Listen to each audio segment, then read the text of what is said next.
Is it possible to write all the answers in capital letters on the IELTS test? All in block letters? And also, is it okay to start with the passages first, or is it better to start with the questions first? Which one is the better strategy? And also, on IELTS writing, is it okay if some of the paragraphs are much bigger than the other paragraphs? Sanjita? So, in this video, my wife and I, we will discuss these three and many other questions. Let's begin with the first one, Sanjita. Yeah, the first one is the $1,000,000 question, and that is what is the difference between IELTS academic and IELTS general training? So this is a very basic question, but regardless, it's a very important one. Whenever somebody wants to sit for the IELTS, they need to actually know which IELTS module they want to sit for. Is it IELTS general training or IELTS academic? These are the two versions of IELTS. There is also IELTS UKVI, which is particularly for UK visas, but it's also similar. There are some differences, but since it's a little very niche question, so I will just focus on IELTS general training and academic.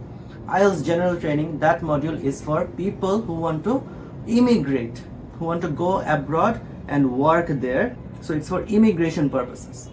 On the other hand, IELTS academic, which is the most common type of IELTS, which most people actually take the IELTS for, that is for students. Whether it's for an undergrad degree abroad in the USA or in the UK or in Australia, or it's for a master's degree, for a PhD, even for a postdoc. If you do not have a North American degree, or you are not from any English speaking majority country, then you have to sit for the IELTS academic. Or you can also sit for the TOEFL, or some universities also accept Duolingo, PTE, but for particularly IELTS, IELTS academic is the one that you have to take as a student if you want to study abroad. What things can I bring from my IELTS test? So many people do not know this, but it's a very important question. You can only carry one thing inside the exam venue, okay, which is your ID card or your passport, maybe your national ID card or your passport. You cannot carry your pen, your pencil, any eraser or anything else. You will be provided those, and also a clear bag. It's a souvenir you can get for free. So can I write everything in capital letters? So obviously in the writing module, right, you cannot. We have to follow the writing conventions that if it's the start of the sentence, we have to start with a capital letter. Everybody knows this. And also if there is any proper noun, right, like any country's name, Australia, Bangladesh, then we have to capitalize it. Other than that, we have to follow, we have to write in small letters in the writing exams. But when it comes to reading and listening, and also speaking, you just have to take notes. It's your wish how you want to write. But when it comes to reading and listening, I, as an instructor, I always suggest my students to write in capital letters. Why is that? Does that mean that if you write in small letters, it's a mistake, they will cut marks? Not necessarily, but there is a risk. Because sometimes, especially when there is any bullet point, at the start of a bullet point, there is a sentence, let's say it's a gap fill exercise, a gap fill question. At the start of a bullet point, there is a gap. Okay, and some other words are written in that question.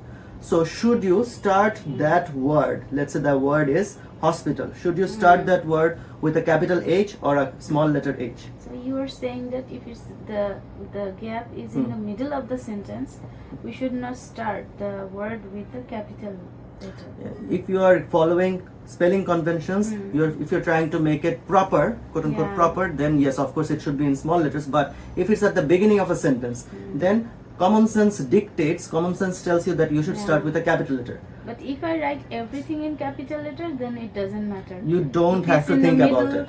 If it's in the end or if it's in the beginning, it doesn't matter. It doesn't matter. But if you want to follow the spelling convention, sometimes it is confusing because it depends on the other options as well. Some authors actually like to make the first item, even if it's a bullet point, capital letter. They start with a capital H or something. But some authors, they do not. So you do not want to take that risk. So just write every single thing in block letters. That means if the answer is faith, F-A-I-T-H, F-A-I-T-H, every single letter in capital letters you should write. That's very safe, completely safe. I wrote it and I got 9 in both reading and listening. Okay. So there's one question people often ask me, and that is that should I follow American English or British English when it comes to spelling? So both are right? For example, if people do not understand what the question is about, there are some spellings which have 2 or more variants. For example, the word center, C-E-N-T-E-R and C-E-N-T-R-E. Which one is correct, Sanjita? Both. Both are correct, right? But C-E-N-T-E-R is actually an American version, yes. whereas C-E-N-T-R-E, T-R-E, yes. that's the British version. Okay. And also color, C-O-L-O-R, C-O-L-O-U-R. So with the U, that is the British version, and without the U, which is C-O-L-O-R, that is the American version. Both are completely 100% fine, but you need to stick to one.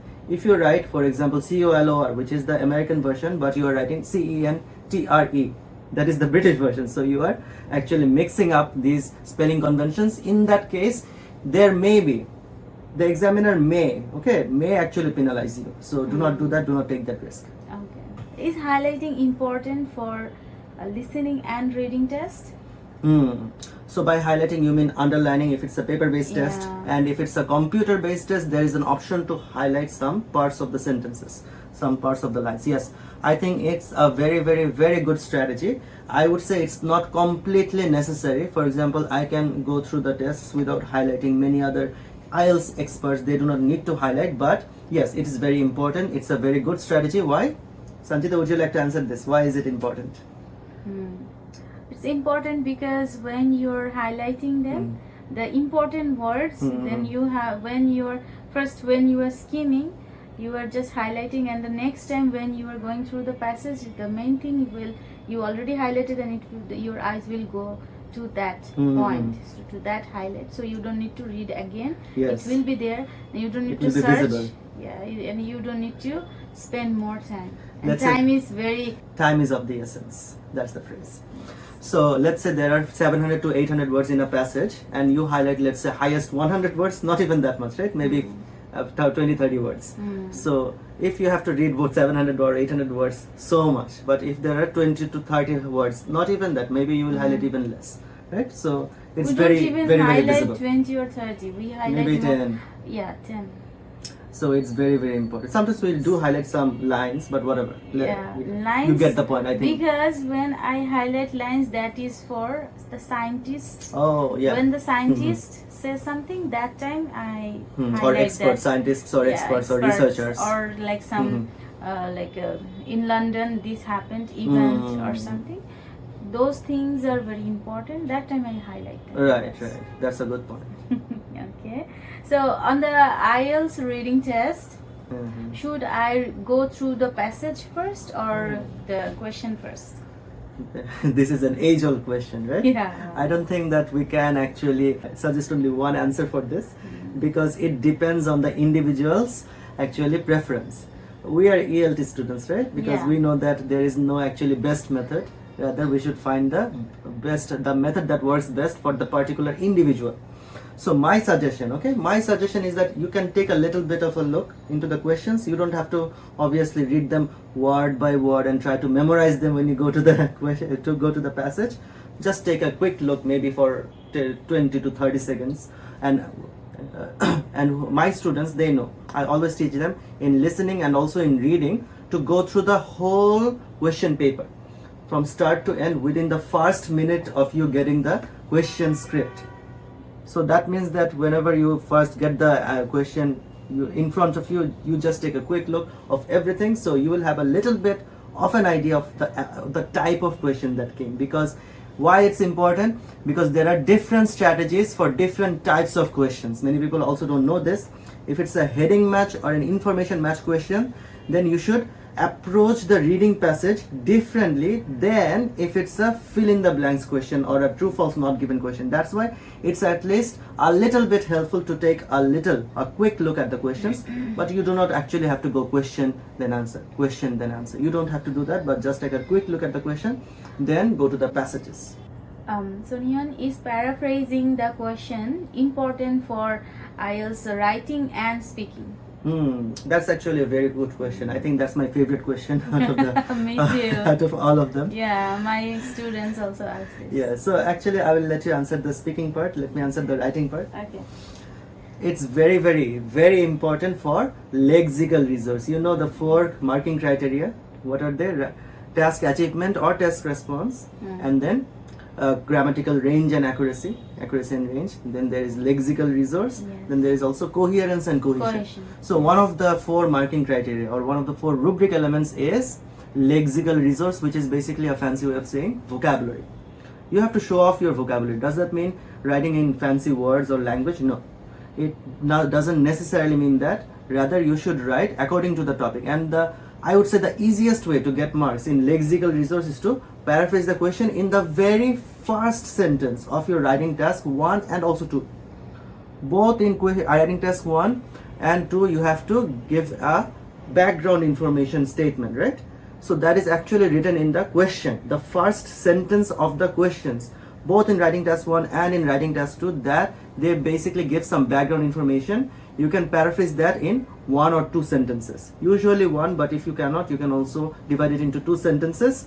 That will immensely help you in getting some marks in lexical resource. Would you like to talk about speaking? Yeah. So if you go through the IELTS speaking rubric, you will see that even for band 6 scorers, they require paraphrasing. Okay. So if you even want to get 6, you have to know how to paraphrase. So how can you show that you have that paraphrasing skill? So when they are asking you questions, so it will be better that if you are paraphrasing that questions, not directly answering the question as it is. For example, if I ask you, where do you live? Yeah, I do not want to answer it like this, that I live in Gulshan. I live in Gulshan. I don't want to say that. Okay. What can I say? That I reside in Gulshan, or currently I am residing in Gulshan, which is the north part of the Dhaka city. So even you do not need to say reside. You can say that my current location. Okay, my current location residence, is you can say my house, residence, my house, the location of my house. Okay, so many things you can say. And yeah, paraphrasing the question is actually good to show your skill, that you know how to say it, the answer in your own way. Okay, so that's why when you are going to paraphrase, you should always try to paraphrase the question to show the examiner that yeah, you know how to paraphrase. Because you know, when you are talking, if you are repeating the same thing, it will get boring, right? So that's why the paraphrasing skill only you should do that when the examiner is asking you the question. That time it's good. Also, if they ask you, do you like fast food? Instead of saying I like fast food, you can say I'm fond of. I'm fond of. Yeah, I'm a fan of. I'm a fan of fast food. Yeah, I'm fond of fast food. So I don't need to say that I like. And it's also a very common word. I don't right? even like the word like. Like the word like.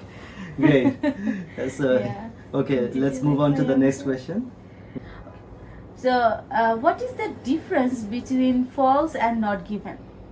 Okay, you are referencing true, false, not given and yes, no, not given questions, I assume. Let's say the passage has something like, Josh has a red pen. Okay, and in the question it's written, Josh's pen is red in color. That will be true. Yes. Because it's said in a different way, in a paraphrased way, right? The color is red. Josh's pen is red and Josh's pen is red in color. The same thing in a different way, but the information is completely true. Yeah. If it was like the Josh's pen is blue, then? And in the statement it's written Josh's pen is red in color, it will be false. Yeah. Okay. But what if it's written that Josh's pen has no color? Has no color. Okay. So you might think about it like, okay, colorless pen, that means a watercolor pen or something. Like we see some watercolor pen, plastic pens. That's not red color. It will be also false. Okay, right? so some people think that false means the opposite. Yeah. The opposite of red. Some people think, okay, red, blue, red, green, something like that. But it has no color, then they will get confused. They may get confused, but Yeah. it means contradiction, right? It means a contradiction. Whenever the answer is contradicted from the statement to the passage, if there is any contradiction, that means change.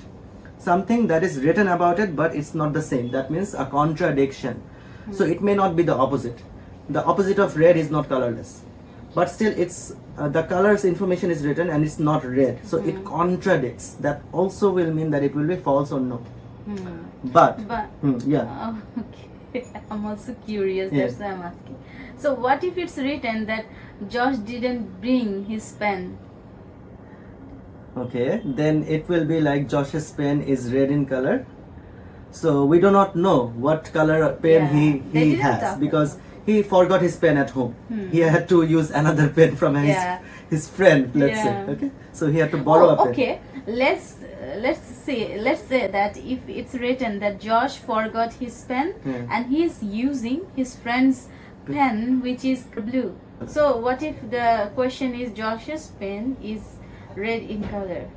Okay, so the statement is Josh has a pen which is red in color. But in the passage it is written that Josh borrowed a pen which was red in color. Yes. In that case it will be not given. Why? Because we do not know what color Josh's pen is. That was not Josh's pen. That was what? His friend's pen. Yeah, he borrowed it. Yeah. So also if it's written that his borrowed pen is blue in color and the statement says it is red, still it will be not given because we do not know. Yeah. It doesn't matter what his borrowed pen's color That's is. the main thing. That's what I also sometimes make mistakes. Yeah.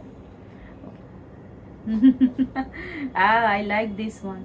Will fancy vocabulary help in IELTS writing and speaking? The easy answer is no, but actually if you think about it, it is true to some extent. It's Sometimes. true for me. Like I got a good score in speaking because of using fancy vocabularies, I believe. So I usually suggest my students, because most of my students are stuck at 6 or even 5.5, so they want to get 6.5 to 7 or maybe even 7.5. I suggest them not to use fancy vocabulary. I only suggest them to think about vocabulary when it comes to paraphrasing. Only in paraphrasing. In writing and also in speaking, I tell them to think about synonyms or other ways of expressing the same thing in different ways. I think if they only think about those things, they do not need to think about fancy vocabulary. They do not need to say that I'm ravenous instead of saying I'm hungry or I'm very hungry, I could eat a horse or something. They do not need to say the word ravenous or something. Right? Yeah. They do not need to use fancy vocabulary. The examiners will not be impressed. Rather, if for some reason, and there is a very high likelihood or there is a high chance of it, if you want to use fancy vocabulary, sometimes it will be inappropriate. In that case, you will actually lose some marks. Rather Like than that. the way you said that, you can say that, oh man, I am so hungry that I gobbled up the whole thing. That I think it's appropriate. It's fine. There is no need to memorize any vocabulary items. I would say I am not a believer in memorization. No, but still they need to do the practicing, and then they can use them naturally. They don't need to think or memorize or recall them. They will come up on their mind naturally. So you are saying that they should practice with some vocabulary workouts or worksheets or That's something? what I did, right? I did also, like I didn't memorize. I tried. What I did actually, I made the vocabulary list for my students just 2 days before my IELTS exam.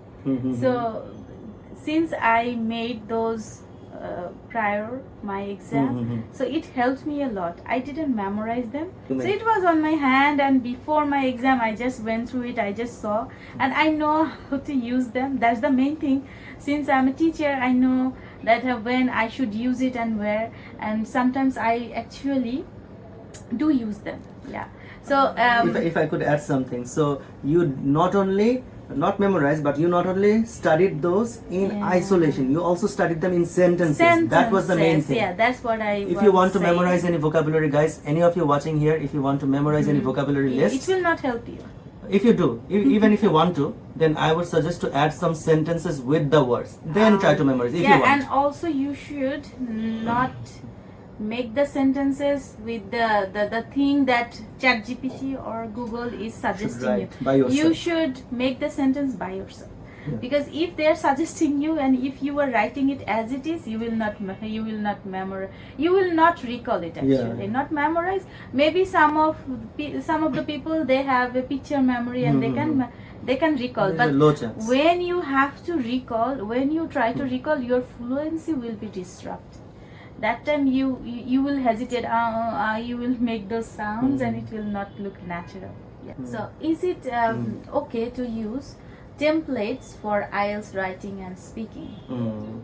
So I have a love and hate relationship with templates. Yeah. I very much put focus on structure. I think that whenever it comes to academic writing, not about free writing. If you want to write impromptu, I appreciate you, because I also like impromptu writing. Okay?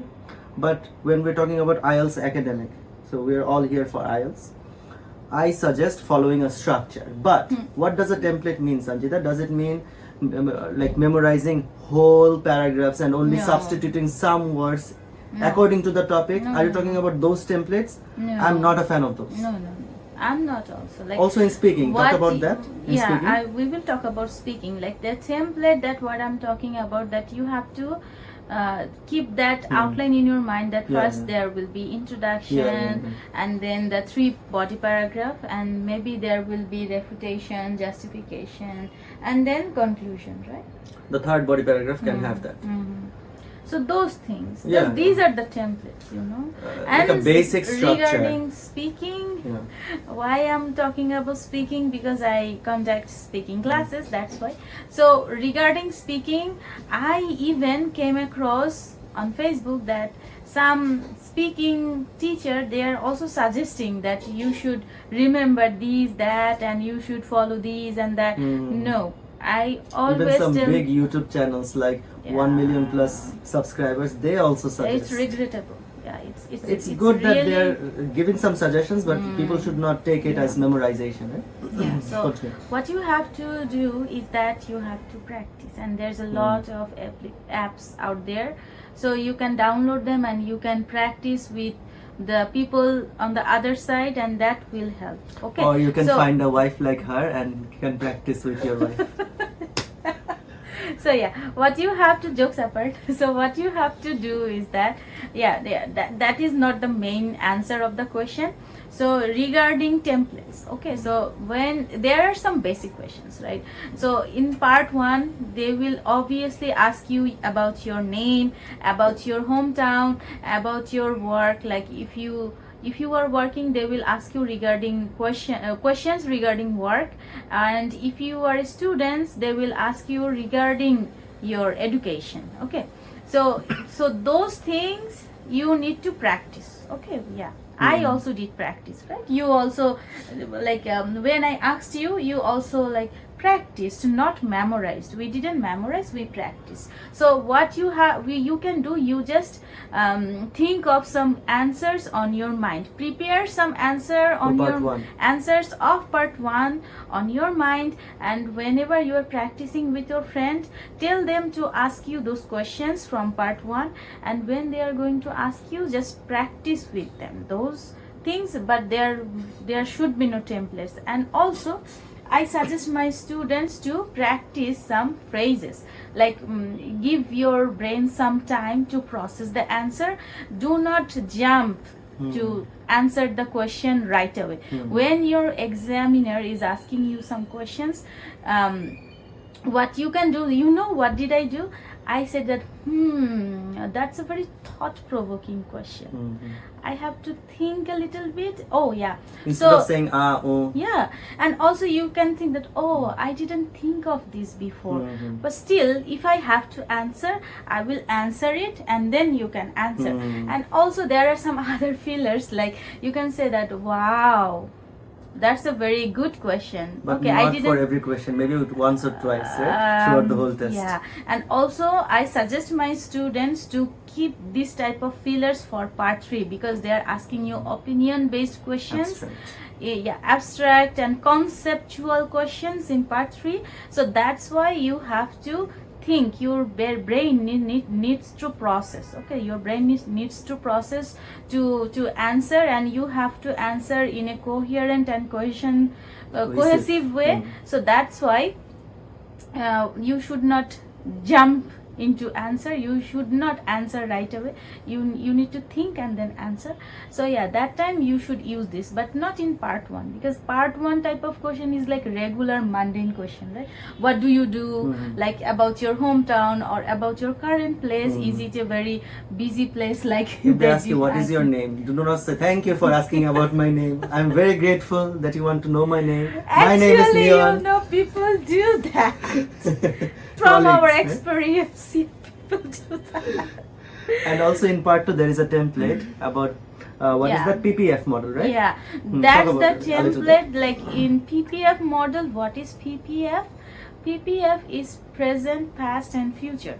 So when they are asking you from part 2 that, and mostly the part 2 is like past type, past tense questions. Okay, what did you do in your vacation, or where did you go in your holiday, or describe an event that happened in your childhood, or describe an event where you were something that still you remember.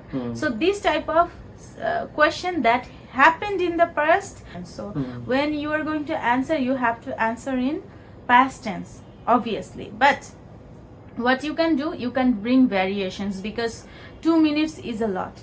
When you will talk, you have to bring variations and you have to fill the informations. So how you can do it? When you are bringing the past tense and present, what you were doing, you can relate. 2 or 3 sentences. Yeah, not even like your answer should focus on the past tense. After this, you can come to present tense, and there should be 2 lines in future tense. Like in the future, if it's traveling, that in the future I want to go there again, I want to revisit, and I want to refresh my memory again. So you can say it like that way. So future, or I want to go there with my parents as well.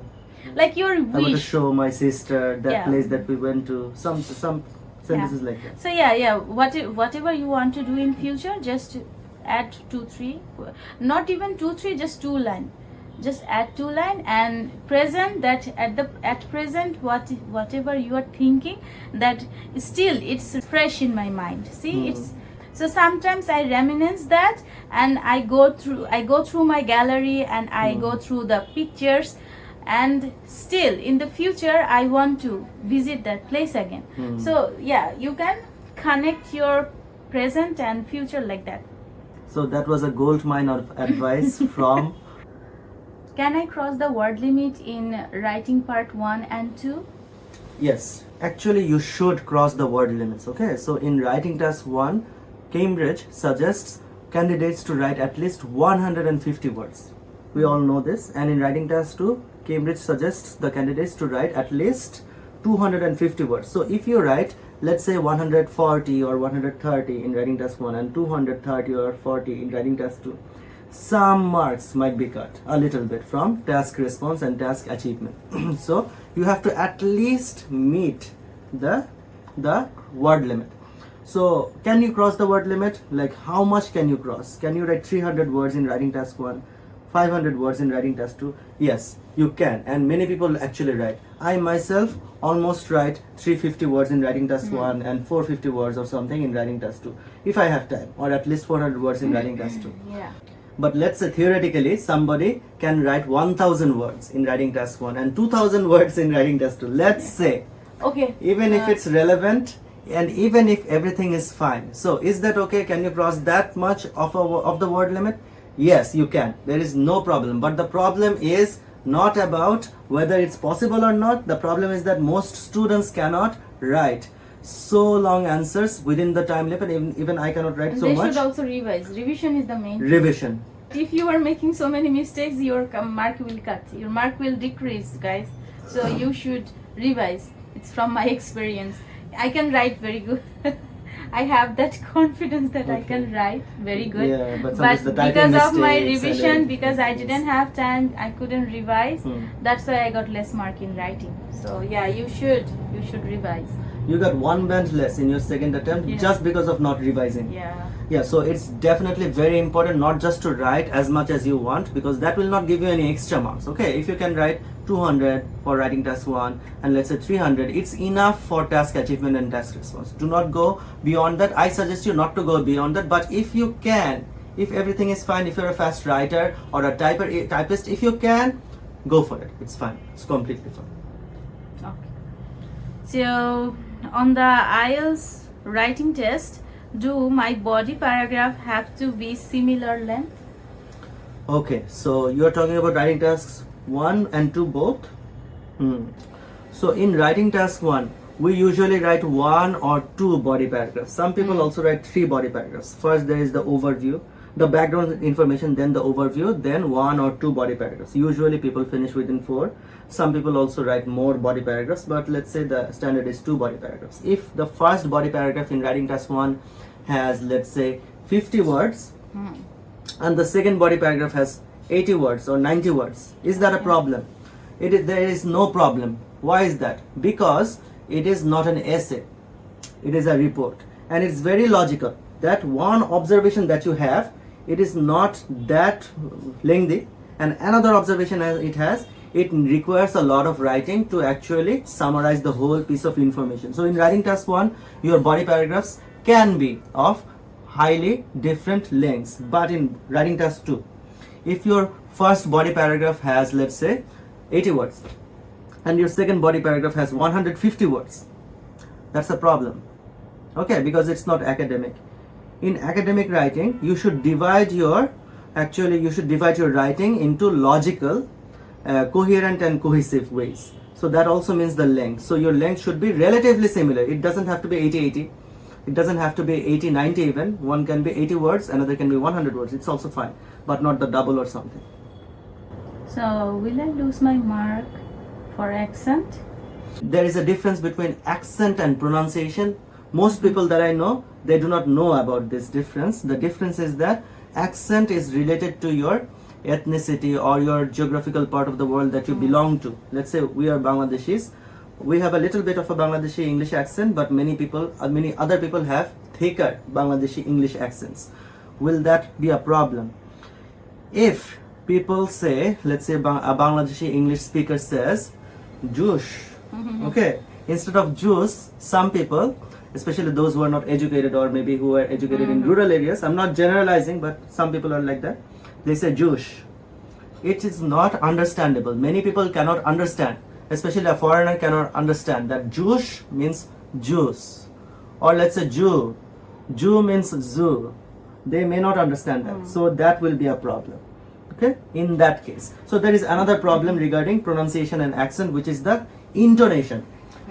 We are ELT students, English language teaching students. We know how to teach pronunciation. There should be a rising and falling intonation whenever we speak. It's like if you're wanting to say, I am a fan of cricket. So it's I am a fan of cricket. So it's like an up and down rise of intonation, stress. But if I say it in Bangla, Amar cricket pochondo. So it's like it's a flat intonation. There is no up or down of any intonation. So there might be a problem because of accent, because we have a Bangladeshi English accent. Not necessarily us, but most people have. So that might be a problem in intonation. And as for me, I would also give stress on fan. Like, I'm a fan of cricket. Yes. So that is also more common in English. In Bangla, we also sometimes pronounce things like that. We stress, but we do not do it that much. In English, there is a higher tendency. Actually, when we ask something that time, তুমি কি বলছো আমি কি পছন্দ করি? তো that time, but we are not saying আমি তো এটা পছন্দ করি. See, it's not.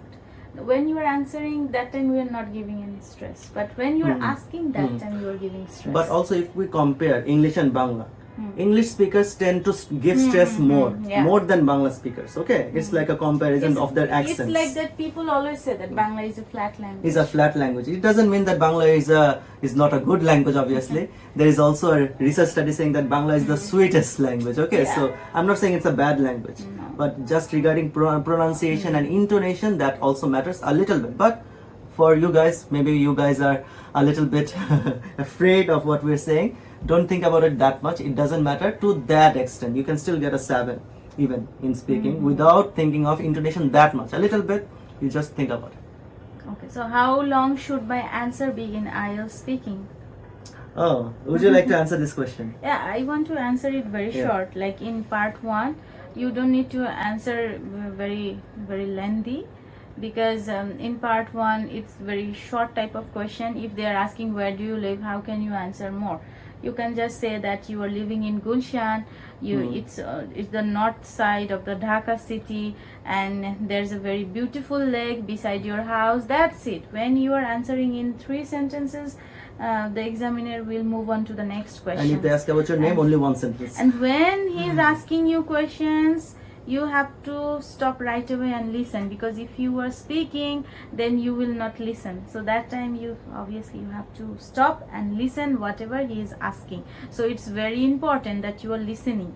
Listening is very important, because if you are asking again, sorry I didn't hear, and if you are asking again and again, they will decrease your mark more than twice if you are asking. Okay, so that's for part 1. Part 2, the question will be in front of you, and there will be also time limit for part 2. Should they speak for 2 minutes? 2 minutes, yes, you have to. You should not stop before 2 minutes. Even if the examiner is saying that, yeah, you can talk for 1 minute 30 or 40 seconds, it's okay. No, it's not. I will say try to answer till 2, and let the examiner stop you in part 2. It's not a negative. Some people fear that what if the examiner stops me? It's actually good. It's okay.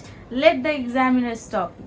And also in part 3, let the examiner stop you, and they will not ask you more than 5 or 6 questions. Okay, so let the examiner stop you, and you just talk and talk. So approximately how much should you talk in part 3? Yeah, in part 3, less than 1 minute. I would say 30 seconds, 40 seconds, like this. So prepare your answer for at least 30 seconds, so that anything they can ask. For part 1, 10 seconds. 10 seconds, 10 to 12. 10 to 12, 15 I would not say, because usually sometimes it depends. Yes. Okay. And be prepared, because if you finished your answer and the examiner is looking at you still, then what will you do? Will you also look back? No, then start speaking again. Let the examiner stop you all the time. In all 3 parts. In part 1, I guess you will understand. After one or 2 questions, you will understand what the examiner wants from you. If you see that he's giving you time, then just talk. But if you see that no, he's rushing, he is asking you too many questions within short period of time, then answer it that way. Be very smart, be very confident. I want to add one thing. Some people think that they have a lot of time to answer, so they do not answer the question directly. So especially in part 1, they should directly answer the question. If it's like, where do you live? Actually I missed that in paraphrasing the question. That's the main thing. When you are paraphrasing the question, you are answering the question also, and the examiner wants you to answer the question directly. So especially in part at 1. the beginning, just the first line, answer the question whatever the examiner is asking, and then go to the body paragraph, then go to the details, then go to the background information, whatever you have in your mind, just go. But at the beginning, just answer. Otherwise, if you spend let's say 2 or 3 lines with your background and you didn't answer the question yet, it will be a negative. The examiner will think that you could not answer the question at all. And actually, being a Bangladeshi, we do that. We have that tendency to give background information. We also, first. as teachers, as a teacher, when students are asking us questions, we have to give background information for better understanding. So that's why it's within us. It's our inherent skill as a teacher. We cannot help but to give background information, and it's very hard for me to answer directly. So I in this video. See, we are talking a lot. We thought we'll finish it in 20 minutes, even 15 minutes. These questions can be answered in 1 sentence even. But we are also giving so many background information. 10 sentences. So the last question is that, is the computer-based IELTS easier or more difficult? I should answer this question. You are the IELTS expert, CD IELTS expert. So do you know what is CD IELTS? Computer delivered IELTS. Sometimes Yeah, whenever people say when- CD IELTS, I think about CDs, DVD. Yeah, people also ask me when I say that I gave CD IELTS, they ask them what is CD IELTS. They don't know because it's new for Bangladeshi students for CD Relatively IELTS. new, Yeah. around 2 years or something. Even for me, I didn't know that I can give computer. I can sit for the computer-based IELTS exam before I gave. Like before I prepared for my first IELTS. I didn't know before. Yeah, it's relatively new, the computer delivered IELTS or the computer based IELTS. If you didn't know, I have 2 videos on the computer based IELTS and also I think 1 short on computer based IELTS. You 1 gave the video. link on the comments. Yeah, I will also give the link in the comments. There are 14. How many? 14. 14 advantages of the computer based IELTS. Obviously, I will not talk about all of them here. Watch that video. I'm just saying a little bit. 14 advantages of the computer based IELTS over the paper based IELTS. Some of them, for example, in reading. That's the main thing actually. Yeah, you could say. In reading, what do? We need to flip back the page for seeing the passage and then flip forward the page for seeing the questions. Again, we forget the questions. Again, we have to see the questions. It's difficult, it's cumbersome, and it's also annoying, irritating, and we are angry at ourselves. I myself, I'm an IELTS instructor, even I forget the questions. I think almost all of you do not have picture memory. You also forget the questions and have to go back and forth many times, not only 1 or 2 times. So the computer based IELTS has almost eradicated or solved this problem. How? On the same screen, you do not have to scroll up and down. On the same screen, there are 2 columns. On the right hand column, there is what? The questions. The questions are on the right hand column and the passage is on the left hand column. So you can scroll up and down individually. You can scroll down the passage, but the questions will be there. You can scroll down the questions, but also the passage will be there. So you can see them simultaneously at the same time. You do not have to go to another page. You don't have to go to another tab or anything. So that's in reading. That's only one advantage. Out of what? How many? 14. Again, I'm saying 14 advantages. That's only one. Another advantage I'm talking about in writing. What do? In a paper-based test, we have to cut, we have to delete, and sometimes let's say you have finished your whole exam and then you forgot that, oh no, I didn't give the counter argument on the refutation. How can you give that? Will you cut the conclusion and again write them? It's very cumbersome. Or let's say you forgot to add an example in one paragraph, but you have the example in mind, you still remember it. What will you do? You will think that, oh, if I have to write it again, maybe I'll have to cut the other parts, I'll have to write it again on another sheet. Yes, they will give you loose sheets on a paper-based test. You can write if you want, but it's very cumbersome to edit. But on a computer-based IELTS test, you know what I did? At first, I wrote the overview, then I wrote the conclusion. Okay, without the what? The body paragraphs.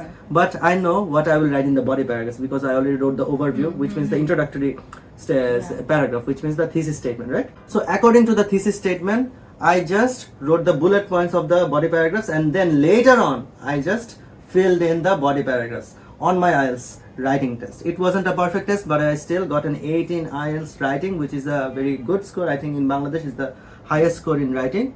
So yeah, there are 14, again I'm saying 14 advantages and only 4 disadvantages. One being that people who cannot use a computer or who do not have much experience in typing, who do not have any self-confidence at all, for them it's a disadvantage, okay? So yeah, I would definitely recommend the computer-based IELTS test. But regarding difficulty, there is no difference between them. So this marks the end of our long video of the 15 most frequently asked questions. I wanted to make it 15 minutes video. 15 minutes video. Yeah, 15 questions, 15 minutes. So how many minutes has it been? I don't know. Maybe it will be over 30 minutes by the time we finish editing. So yeah, thank you so much. This has been us, me, Muhammadul Islam Neon, from Impromptu English with Neon, with my impromptu wife, Sanjida Kabir. She also has a very high score in speaking. And yes, thank you so much. If you liked the content, please subscribe and share it. And hope you'll join me and hope you'll stay with me on my journey to becoming more fluent in English. And also your journey, right? Yeah, inshallah.